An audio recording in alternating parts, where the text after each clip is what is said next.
Have you ever made a request to God in prayers and it seemed like He never answered you? If you are like me and you have experienced this unpleasant situation, please come with me as I take you on a journey through the eyes of an old woman.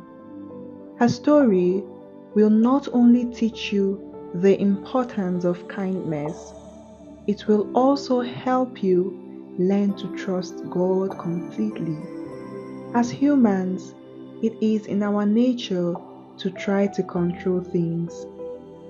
We can find ourselves analyzing our prayer requests and how we expect God to answer us. It can sometimes feel like we are dictating to God how we expect Him to grant our requests. Once upon a time, there lived an old woman who had an old machete. She would always pray to God whenever she was clearing her farmland, asking Him to please bless her with a bountiful harvest. To this old woman, a bountiful harvest meant that she would not only have enough to feed her family, but also sell, make some profit, and buy a new cutlass. One day, after a long period of labor, she retired to her usual resting spot, did all she could to ease the stress she was feeling. She bowed her head to take a nap. While she was resting, a young lady came to her and greeted her. She responded and they exchanged some more pleasantries. The young lady told her that she owned a farmland not far from the old woman's farm and had forgotten her cutlass at home and she needed to do some work. She pleaded with the old woman to please borrow her cutlass. A quick question: what would you have done if you were the old woman? Remember that she only had one cutlass and it was old, which means that it took a lot of time to sharpen.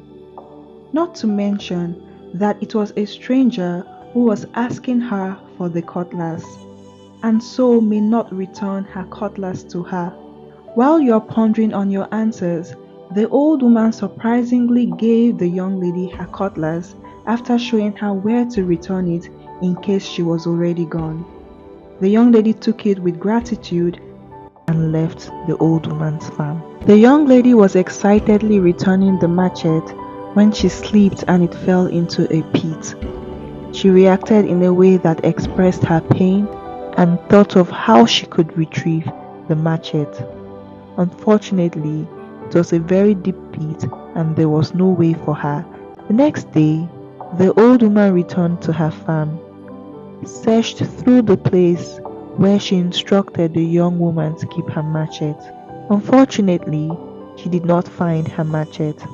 After a while of searching for her cutlass and not finding it, she sat down as she made up some excuses in her mind for the reason the young lady did not return the cutlass as they had previously discussed. Here is another question. What would you have done if you were this old woman? Would you have reacted with the level of grace she did? For me, I doubt I would have done that. But I pray that God gives us the strength to emulate her. The young lady was back now, explaining with so much sadness to the lady all that had happened with the machete. Oh, the old woman was consumed with grief. But on seeing how remorseful the young lady was, it was very easy to forgive her and bear the pain she was feeling. She consoled the young lady and told her it was a mistake which could have happened to anyone, including herself. That notwithstanding, the young lady apologized further. They bid each other farewell as she left the old woman's farm. After she was gone, The old woman was enveloped in grief as she kept lamenting and asking herself what she was going to do because she still had a large portion of her farmland to clear. Well, she thought about planting further because she couldn't just fold her arms and relax just because she had no machete. And this also brings me to say this. Have you ever found yourself in a situation where it seemed like the major thing you would like to do cannot be done because you lack something that is necessary? I have found myself in situations like that, and I'm guessing a few of us can also relate to this. Just like this old woman, had her cutlass been with her, she would have continued clearing her farmland. There is a lot to learn from this old woman. She is a beacon of strength, kindness, and resilience. A cutlass to her was a necessity because that is what she had always been praying for. Yet, she lost it. She did not sit down to fold her arms. She did not stay there wallowing in self-pity. Instead, she stood up and continued from where she had stopped to see what she could do to make the most out of the situation that life brought her way. From a human point of view, it seemed like her prayers was never going to be answered. She did an act of kindness. How come what she experienced was pain?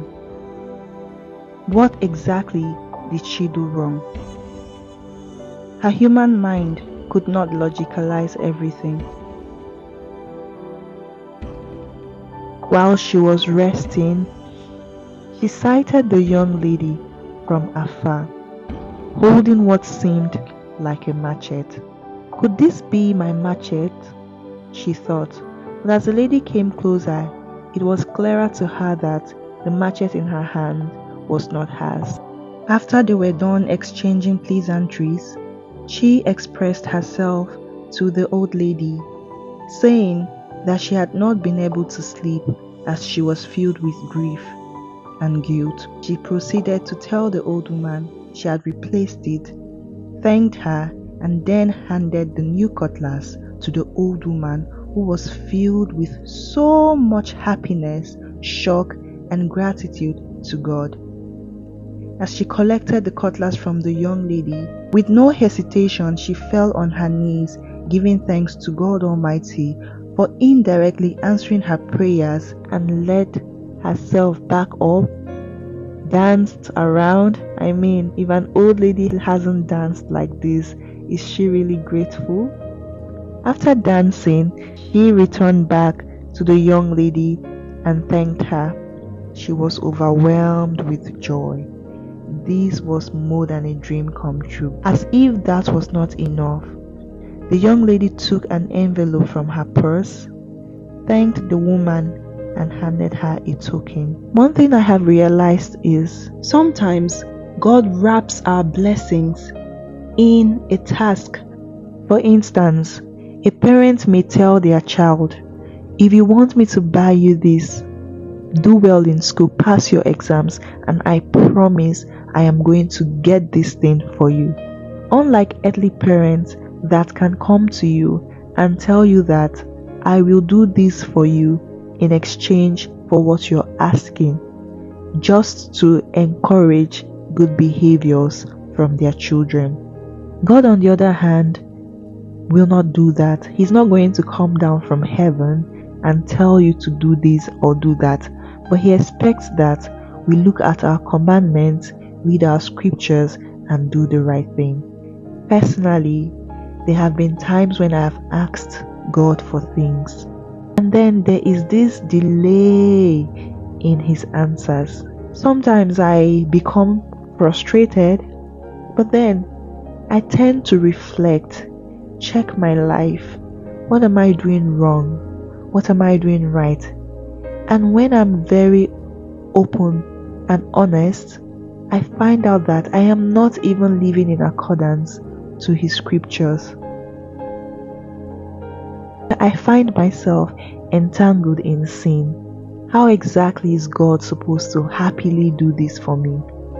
In conclusion, I want us to know that most times God uses unpleasant situations to answer our prayers.